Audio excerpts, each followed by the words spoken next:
Ó, eu coloquei o peso das narrativas aqui, você fixa o comentário? Legal. Vamos lá, escutei você falando o quê? O peso da narrativa?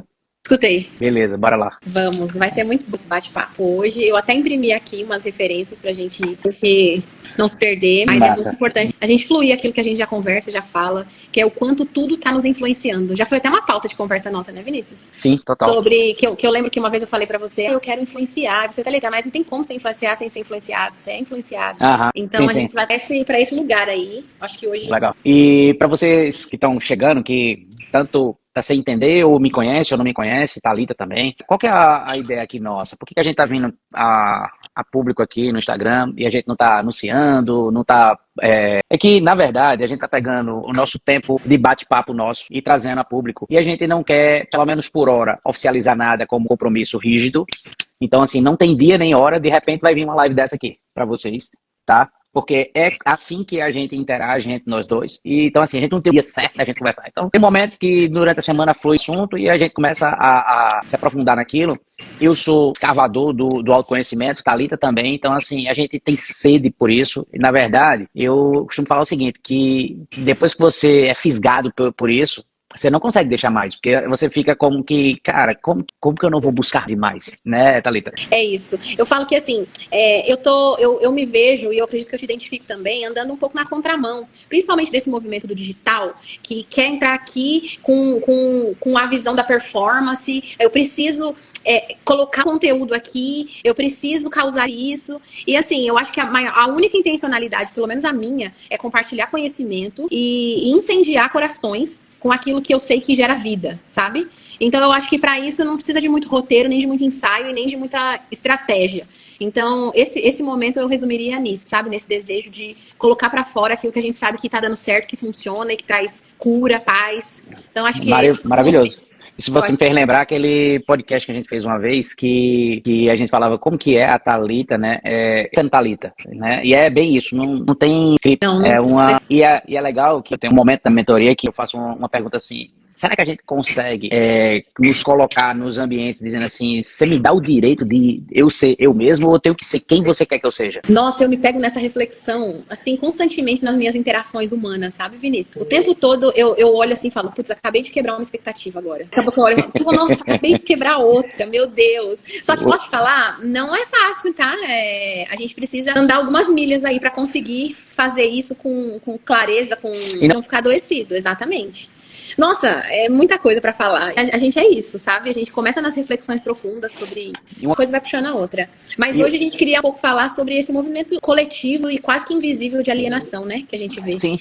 E aí, só para contextualizar vocês, a gente tem muito dessas conversas, mas a gente também às vezes tem um insight de... Verdade. Então, se eu ler um livro que eu gosto, eu recomendo pra Thalita, se fizer sentido ela ler. Não é que ela lê tudo que eu recomendo, porque tem coisas que não faz sentido pra ela, e tá tudo bem. A gente tem essa relação que a gente consegue liberar não pro outro, e tá tudo certo. Bem como um filme e tal. Mas só que nesse cruzar de informação, houve um filme que Thalita assistiu, ou uma série que Thalita assistiu, e que nessa de assiste isso, eu olhei e disse, esse eu quero ver. E eu assisti. Só que, o que acontece? É uma série que... Eu quero falar da série em si, mas de todo o contexto que tem. Eu acho que não precisa, talvez, dar o nome à série, só se vocês quiserem mesmo, aí a gente também não precisa também guardar segredo, mas o ponto é o seguinte, é uma série que ela chocou e quem tá assistindo, ela choca.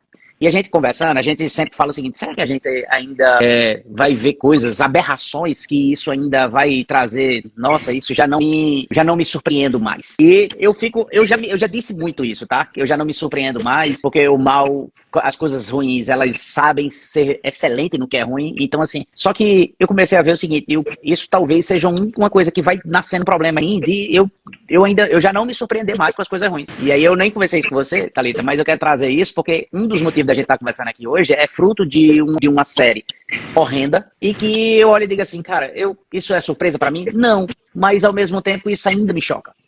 Eu não consigo aceitar, sabe? E aí... Eu acho que o problema nasce, assim, né, uma observação, né? Eu não acho que o problema nasce você não ficar surpreso. Eu acho que você não ficar surpreso não é... O problema é só quando a gente trata com indiferença. E eu sei que isso não é seu caso e dificilmente você passa longe disso, tratar com indiferença. Mas eu acho que não chocar mostra até um sucesso seu, assim, é algo que você tá vendo constantemente, é algo que seus olhos não ignoram. Então não é a primeira vez que você vê isso, né? Não. E é feito, a gente falou da última live, né? Que não é pecado ser humano, é o lado humano de olhar e dizer assim, cara, ainda dói. Ver esse tipo de postura, comportamento. E só para contextualizar aqui para vocês, é o seguinte, é uma série onde passa uma mulher numa condição de terapeuta, com a proposta de contribuir com a sociedade e ainda e ela tem lá encontro público dos fiéis religiosos e maravilha com isso, só que ela começa a ter, liberar instruções e o tanto quanto esquisitas para para as pessoas que estão...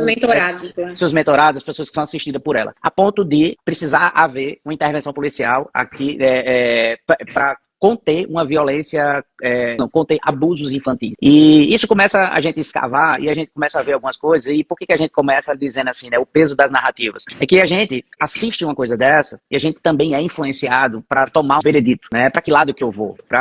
Isso é do certo ou errado? Fala para nós, como que a gente faz nossas leituras, Thalita, que eu acho que é legal, não só a leitura de livro, como também a leitura de série, filme e assim sucessivamente. Como que a gente adota a análise reversa das coisas, né? Como que a gente consegue fazer filtro. Vamos trazer isso para o pessoal aqui para poder... Acho que isso fica mais dinâmico até. Inclusive, eu aprendi a dar nome a isso, a essa dinâmica que a gente vai falar agora, com você. Porque eu já fazia essa análise de forma intuitiva, mas aí você me deu o nome, que chama análise reversa. Que é a gente entender qualquer situação ou qualquer narrativa, a gente entender assim, o que isso está tentando me causar. Qual mensagem que isso está querendo entregar? Qual que é o objetivo quando é... Vamos usar o exemplo da série. Quando a Netflix criou essa série, qual era o objetivo dela? Isso acontece em tudo que a gente vê. Tudo tem um motivo, uma razão.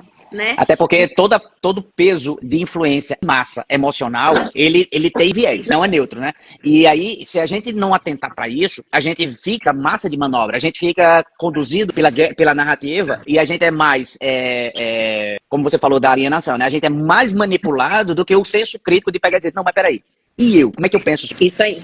Né? Então, nada contra a narrativa, até porque a gente tem uma narrativa também, eu tenho a minha narrativa, você tem sua narrativa, mas o ponto é o seguinte, que eu queria que a gente quer trazer para vocês, se vocês puderem absorver isso, é o seguinte, o que essa narrativa quer de mim? Seja lá qual for, gente, até aqui, a nossa aqui, ó, o que eles querem de mim? Quer manipular ou quer me instruir? Pode ser uma coisa boa ou ruim. Exato. Aí a gente subdividiu isso para ficar simples entre eu e Thalita, é o seguinte, isso é uma manipulação do mal, ou então é uma instrução do bem ou do mal, beleza? Toca a bola, vai. Tá contigo. Não, e o mais importante no meio disso é a gente ter o quê? O discernimento. Primeiro de entender qual é a intenção, primeiro de entender até onde a gente vai permitir isso penetrar em nós. E aí existe fator chave para esse mecanismo todo, que é o gatilho. Total. Então as coisas, elas na verdade, imagina que uma busca uma única coisa. Encontrou o gatilho, ela consegue fazer efeito. Né, fazer o efeito desejado. Então, no final, tudo isso aponta, e eu acho que a maioria das coisas vai sempre apontar para o autoconhecimento. Vai sempre apontar para o e eu? O que eu tô buscando? Por que eu sentei aqui agora para assistir? Isso. E eu? Então, assim, a gente sempre tem que trazer a pergunta de volta. Era uma coisa que eu tinha até no passado, conflito com meu marido, porque eu sempre falava assim, olha, o que você sente em relação a uma situação ou ao outro, só diz respeito a você. E ele não concordava com isso de jeito nenhum. Falei, isso é muito verdade. Aí depois ele concordou, ele entendeu o que eu estava querendo dizer e ele concordou. Que é a nossa percepção sobre aquilo que dá o peso necessário, certo? Ou real. O significado que aquilo representa e assim vai, né? Isso aí. Por exemplo, uma pessoa vê o que a gente tá falando e ela tivesse vivido coisas parecidas, ela sente aquela narrativa tem um impacto diferente para ela. Se ela tiver só o senso de justiça aguçado, ela tem impacto diferente. Se ela for, tipo assim, isso também já é exagero, né? Mais indiferente. Então o impacto é outro. É isso. Mas independente disso, gatilhos são acionados para a gente tomar decisões, viés emocionais. Isso mesmo. Aí ó, é interessante aqui que a gente anotou, ó, medo, culpa, indignação e manipulação emocional. Esses, na verdade, são os viés, né? São os principais gatilhos para o mal, né? Vamos dizer assim. Isso, para o mal. Na verdade, são as intenções daquilo que nos é oferecido. A intenção do que é oferecido, eu falo que é para o mal pelo seguinte, porque se você for ver assim, ó, você falou do medo, culpa... Indignação sem saída, você sabe o que é, né? Indignação sem saída é assim... É impotência, né? É você olhar e dizer assim, eu não vou fazer mais nada, eu tô ferrado, é a condição de vida de todo jeito, assim, né? Exatamente. E a manipulação emocional? O que você chamaria de manipulação emocional? A manipulação emocional, ela para mim, nesse ponto aqui, ela é ambígua aí, porque ela tem lado bom e o ruim. Porque a gente pode ter uma manipulação emocional para coisa boa também. Porque nem toda manipulação é ruim.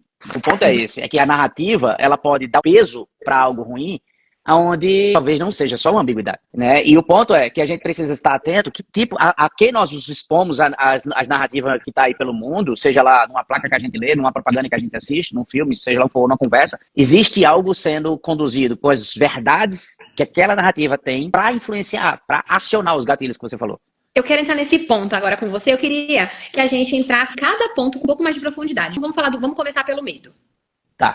Então, assim, quando algo nos é apresentado, nos é oferecido com a intenção de causar medo, aonde mais fundo isso pode chegar no quesito moldar o nosso comportamento? Me fala o que você tem em relação a isso. Essa palavra, aprisionamento. Agora, aprisionamento de quê? Para uma manipulação de condução futura até. Então, olha só. Então, você está me dizendo, vamos refletir aqui, que quando a gente começa a assistir, ou a consumir, ou a ouvir, ou a experienciar coisas que nos causam medo, isso vai formando nosso padrão de comportamento, certo? Sim, total. Então é muito interessante. Isso é uma informação, por exemplo. Além de formar, forja também demais. Porque é como se é o que chama do recalca, né? Vai consolidando aquilo. Porque a gente também não vê aquilo aleatoriamente. A gente chegou a nós e a gente absorveu, de uma maneira ou de outra. Porque antes de absorver, a gente poder de escolha. E você acha que 100% do que nos é apresentado hoje, em diversos formatos, é intencional para causar medo? Não diria que 100% é intencional para causar medo, mas o medo ele é latente aí.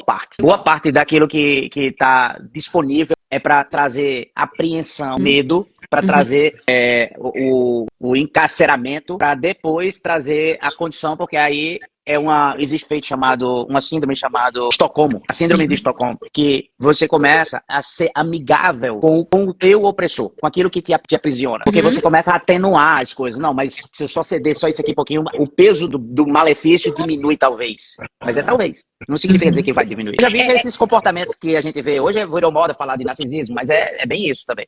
É como se apaixonar pelo sequestrador. É bem isso. É você criar um negócio meio assim, surreal, mas é a síndrome de Estocolmo. Se explica nisso. Então é como dizer assim, não, esse medo aqui, ele me protege, é legítimo, isso aqui faz bem pra mim, eu não vou, porque realmente não é pra mim. É como isso, como romantizar. Eu tenho um trecho da mentoria que eu falo sobre 2 reinos, que eu falo do reino do bem e reino do mal, e uma das entidades que a gente trabalha é a do medo. Eu chamo a entidade do medo. E eu digo com muita ousadia o seguinte, que não existe medo bom. Feito você disse assim, é como se a gente pensasse que aquele medo é bom. Olha só a questão da síndrome do Estocolmo aparecendo na prática aqui. A gente olha o medo de altura, por exemplo, e a gente quer atribuir que isso é bom. Só que não é que o medo de altura é bom, mas é bom sim, Vinícius, porque minha vida é pular. Minha vida é entrar em perigo para cair de algo mais alto. A gente confunde a palavra medo com a prudência não é nociva, mas o medo ele é nocivo. E se ele não fosse, a Bíblia não ia dizer pra gente lançar fora todo o medo. Ele ia dizer assim, ó, lança fora parcialmente o medo. Verdade. Esse medo, porque não existe 2 tipos de medo, né? O medo ele é só. Não tem um medo bom, feito a gente defende ele. Tá vendo? A gente é amigo do sequestrador, entendeu? A gente quer cuidar do medo bom. Não tem medo bom. A psicologia mesmo defende esse medo bom. Defende, exatamente. Mas eu acho que é sobre abordagem, é sobre dar nome às coisas mesmo. Eu gosto bastante disso, de dar nome. Se dar nome às coisas, a gente vai descortinando as coisas que tá diante da gente, né? Quando eu comecei a dar nome, por exemplo, olhar e dizer, mas por que se a Bíblia tá falando que eu tenho que lançar fora todo o medo? Por que tem medo que é bom? E por que ela não quer que eu fique com o que é bom? Isso é perfeito. Isso é aquele espírito questionador, né, que a gente tem de... Reversa, né? Aquilo que a gente tá conversando aqui agora. Como que eu vou agir a partir disso? O que essa informação traz pra mim? E como que eu vou lidar com esta informação? Sim. E a culpa também é uma das coisas que é apresentada no pacote da vida, né? Coisas que nos geram... A culpa, ela também aprisiona, porque ela não te deixa fechar ciclo. A culpa, ela não permite você cicatrizar, fechar uma estação. Ela mantém aquilo ali, ó, latente. A exemplo do seriado, por exemplo, o Medo e a Culpa, né? Se a gente for falar, o que é que fazia as pessoas se expor àquele jeito, aquela terapeuta, era o medo de dar errado e também a culpa de, e se eu não fizer, eu sou o responsável de que não fiz. Porque alguém mais importante que eu, com mais influência do que a minha, com mais instrução, capacitada por quem, seja lá quem for, mas na religião dizia capacitada por Deus, para poder fazer aquelas instruções, aquelas intervenções com aquela família. É verdade. Né? E aí os resultados... Eu acho também, e tem outro ponto. Talvez essa líder, né? Ela virou uma figura de amenizar essa culpa. Ela vem como um atenuante, né? Eu faço esse papel de atenuar a dor aí também. E deixa que eu carrego essa culpa, ó, tira ela de você, deixa ela pra mim, que eu sei que eu tô fazendo, fui enviada com essa missão. Eu acho que faz sentido. Porque a culpa, ela tem um papel violento na vida da gente, que é o seguinte, ela anula a autorresponsabilidade. Porque a culpa, ela terceiriza. Ou o outro ou a minha atitude, mas ela não me permite assumir a responsabilidade da culpa de ou do outro, ou até minha. A culpa, assim como o medo, ela paralisa, eu acredito. Ela neutraliza. Ela é inefetiva, ela não traz nenhuma solução. A culpa não nos leva para um lugar de resolução. A culpa nos leva para um lugar de paralisia. É como se a gente entrasse numa... Pronto, e aqui? Vamos ficar só nessa situação, né? E a indignação sem A indignação sem saída eu vejo como uma impotência e ao mesmo tempo você... E aí eu me acovardo porque eu olho para as condições disponíveis e eu não consigo encontrar uma saída para fazer diferente de... E eu acho que a indignação sem saída, ela é um dos combustíveis da rebelião, sabe? Que assim, Boa. eu acho que é um dos combustíveis da rebelião, que é assim... Muito bom. É aquela sensação de revolta, eu não tenho o que fazer, eu tô muito revoltado, mas eu não tenho o que fazer, eu vou me rebelar, mas eu não tenho o que fazer. Então aí você... E eu vou encontrar outras pessoas que também não têm o que fazer e vamos andar junto e vamos criar um fazer foro barulho, só. mas efetivamente isso não vai nos levar a lugar nenhum. Porque também tá faltando instrução, maturidade, muitas das vezes, né? Exato. E talvez a gente pode vir a dizer, Thalita e pessoal, que a narrativa que às vezes vem sobre nós, ela tem exatamente esse efeito, né? De promover uma rebelião sem saída. Vamos só fazer barulho aqui. É tipo assim, isso não presta. E como é que faz para resolver o que não presta? Exatamente. Porque como faz para resolver o que não presta? Essa é a questão de milhões. Porque eu me lembro que uma vez perguntaram até as meninas na escola, no trabalho aqui, você não apresenta, você não fala de muitos problemas. E aí ela disse assim, ela fez, porque eu procuro falar do problema que eu já encontrei a solução. Foi assim que eu aprendi. Que lindas. Então, assim, se a gente fica só anunciando o problema e a gente não tem a saída dele, a gente tá só mexendo na ferida, a gente tá só sendo... tá sendo nocivo, na verdade, à sociedade. Isso aí. Né? E promovendo a rebelião, feito que você falou. Eu gosto que compartilhe aquilo que a gente sempre conversa sobre ser portador das más notícias. É bem isso. Nessa questão do portador das más notícias, é o seguinte, para o cristão, ele tem o chamado universal, anunciar as boas novas. E é natural que a gente faça com muito afinco, anunciar as coisas ruins. A exemplo de golpe novo que surgiu. Então vamos alertar todos os amigos para que eles não caiam no golpe. E aí o que a gente faz? A gente se torna propagador, não mais das boas novas, mas das más notícias. E por que viraliza tanto isso? Porque todo mundo quer ter a postura social, o pseudo postura adequada social de alertar para que ninguém seja vítima de um novo golpe. Só que você acha que mais causa quando a gente propaga esse tipo de questão? O que mais causa? Você acha que realmente causa o alerta ou causa o que a gente acabou de falar? O medo, ele causa a culpa para quem não ele se sente... vai desencadeando todos esses gatilhos que a gente pontuou aqui, né? Mas eu posso até te dar um exemplo aqui, falando em metáfora. Uma vez eu ouvi uma pessoa que eu achei bem interessante isso. Ele disse assim, era uma história que conta que um investigador conversava com um perito do FBI e sobre acerca de dólar falso e dólar verdadeiro. E aí uma pessoa chegou e falou com o perito, disse, você deve estudar muito sobre o dólar falso para saber quando que ele é falso e dar esse veredito na sua perícia que ele é falso. E o perito pegou e disse assim, eu não preciso conhecer muito do falso, mas eu preciso conhecer muito bem do que é verdadeiro. Porque na hora que eu conheço bem do que é verdade, quando a não verdade aparece, ela destoa. Perfeito. Então, assim... trabalhar no positivo, isso é trabalhar no positivo. E aí respondendo a tua pergunta, qual o efeito que eu vejo que poderia ser evitado, não sendo portador de má notícia? Talvez algumas pessoas que eu pudesse vir alertar e dizer, não cai nesse golpe, talvez realmente ela possa vir a cair. Mas a pergunta é, o quão a gente está promovendo aquele golpe, será que, por exemplo, falando de filmes, feito a gente falando aqui agora, voltando um pouquinho para a história de filme, série, vai me dizer que esses filmes policiais, de filmes de suspense, seja lá qual for, eles não têm aquela estrutura, não traz novas ideias para quem está com a intenção de fazer algo ruim? Com certeza. Né? Então esse é o ponto. Então, Vinícius, então você não assiste filme assim? Não, eu assisto. Eu não estou dizendo que eu não assisto, mas eu assisto com esse crivo que a gente está trazendo aqui para você. Se a gente entender que, peraí, então eu não vou anunciar aquele novo golpe, aquele novo trend do mal, vamos dizer assim, e algumas pessoas podem vir a ser vítima? Pode. Mas eu não me condeno, eu não carrego essa culpa, porque eu não sou a pessoa que vou salvar. Não é o fato de você dizer que vai inviabilizar a pessoa ser vítima. Eu parto dessa prerrogativa. Então, peraí, se eu disser, você corre.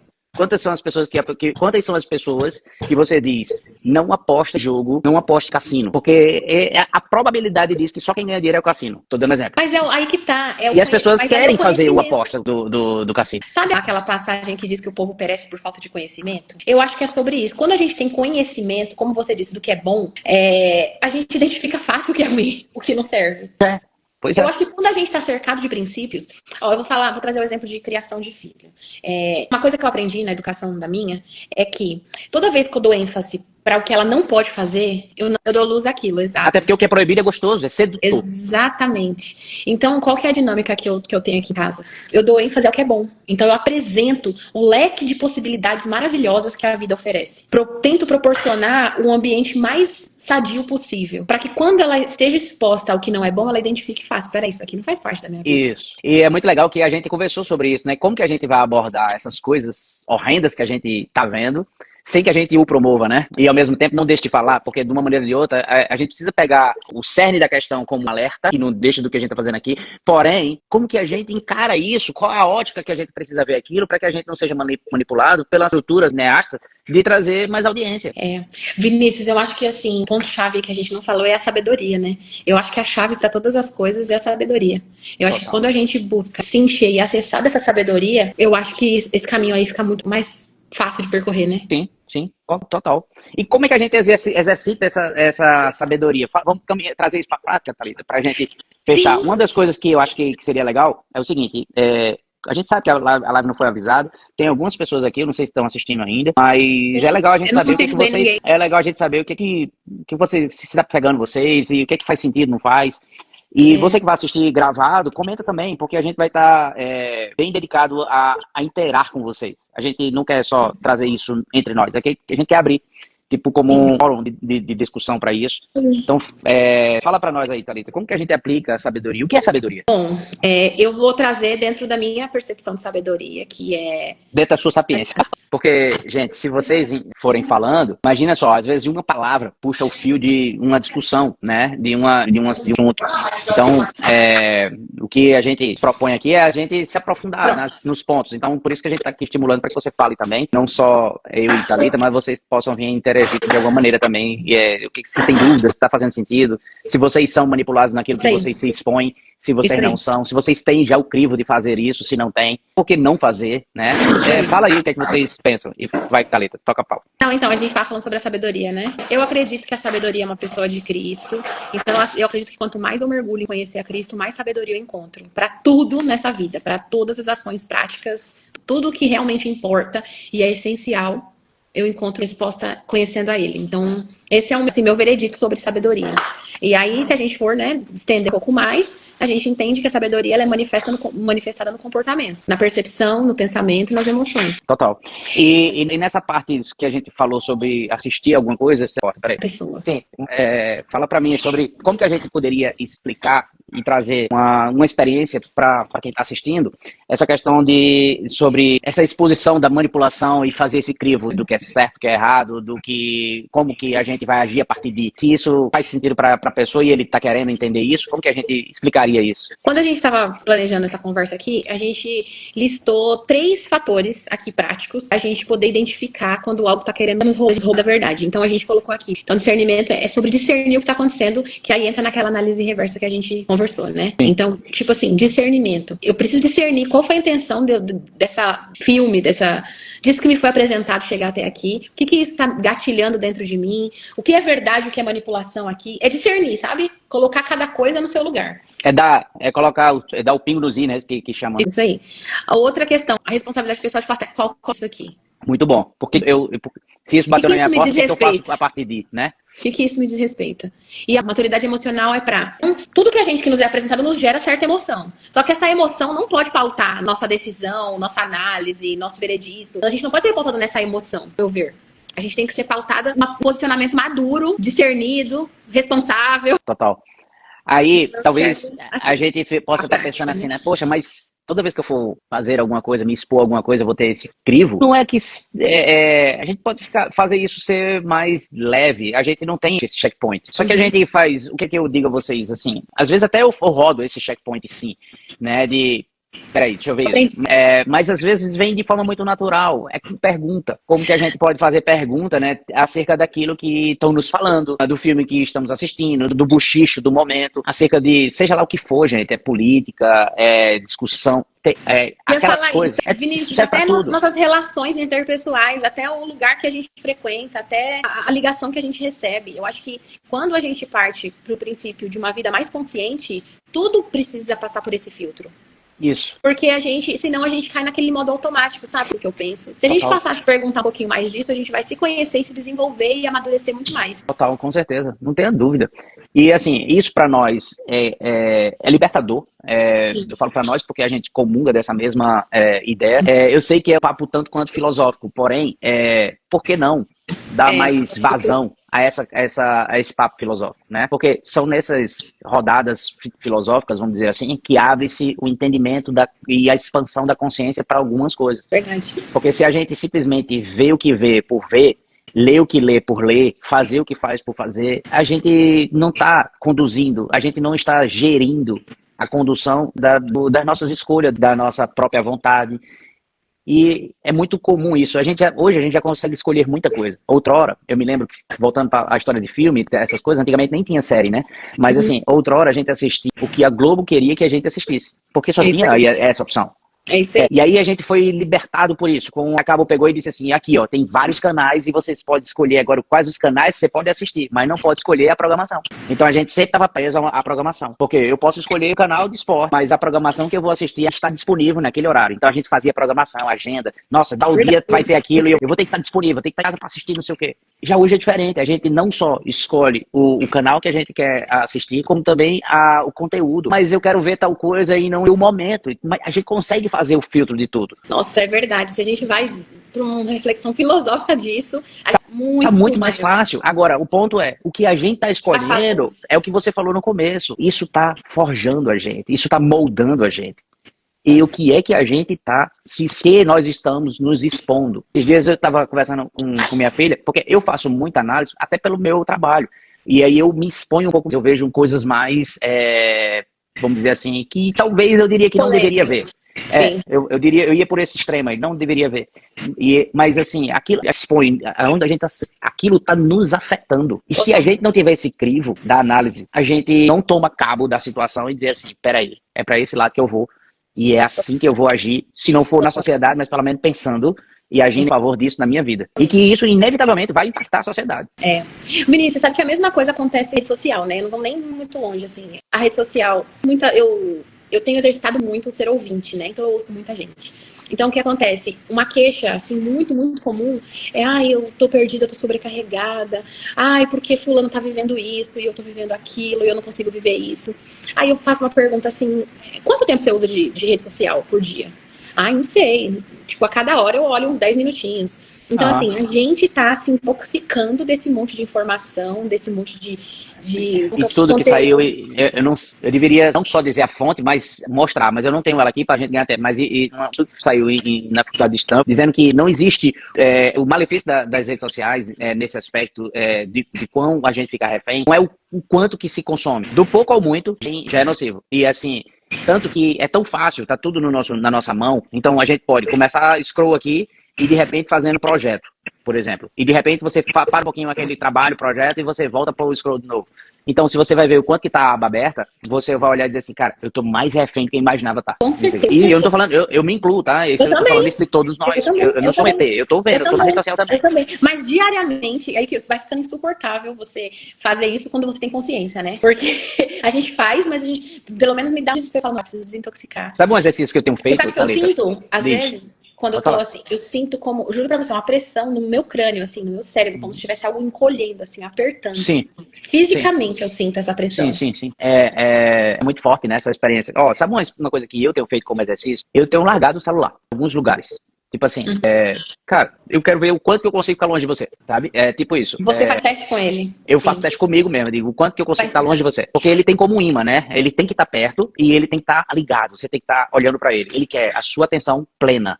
Então eu fico fazendo esses testes comigo mesmo. Eu digo assim, É isso quanto que eu mesmo. consigo largar ele de mão? É isso mesmo. Porque o Tem quanto que eu que consigo ser largar ele de mão mostra o exatamente. quanto que eu tô atento para essa nova era. Vamos dizer Só que assim. assim, Vinícius, é um papo incômodo. Talvez essa nossa filosofia toda é incômoda. Então, assim, nem toda a mente tá aberta pra receber esse incômodo, sabe? Sim, Mas sim, eu quero total. seguir com esse incômodo porque eu acho que vai levar a gente por um caminho, sabe? Total, tem levado a nós dois Tem, já, no mínimo. graças Então, a Deus. sabe, uma pergunta que, uma coisa que eu acho que a gente poderia deixar aqui como provocação, tá até anotado aqui nas anotações que a gente fez, o que mais te impacta nos conteúdos que você conseguir se responder a isso, sendo impacto positivo ou negativo, isso já é porque se você está consumindo, e você não sabe o que está impactando em você, então você só está com a boca aberta, bebendo tudo que vem. Você sai, ó, mais uma pergunta, ó. Você sai mais forte ou reativo com aquilo que você está consumindo? Você sai mais forte ou mais reativo com aquilo que você conseguir Você sai se mais forte ou reativo com aquilo que você consome. Perfeito. Se a gente conseguir se responder isso, maravilhoso. Vinícius, você vai salvar essa live? Vamos, deixar salvo. Vamos colocar essas perguntas no comentário, lá na legenda? Vamos, eu Eu ponho. acho que vai ser bom. Maravilha. Vamos finalizar por aqui. Se Vamos. der, semana que vem a gente faz de novo. Mas fala pra nós aí, vocês que já assistiram e que estão assistindo agora, mesmo que você assistir gravado, dá pra gente se inteirar nisso. E aí a gente vai em sequência. Tem bastante material de coisas que a gente vem conversando junto que dá pra gente trazer pra vocês. Beleza? É isso aí. Semana que vem a gente volta, né? Vamos, a gente faz de novo. Bora. A gente só combinar Fechou, o dia e então. a hora certinho, a gente faz. Fechou. Obrigada. Beleza? Tchau, gente. Obrigada. Valeu. Falou.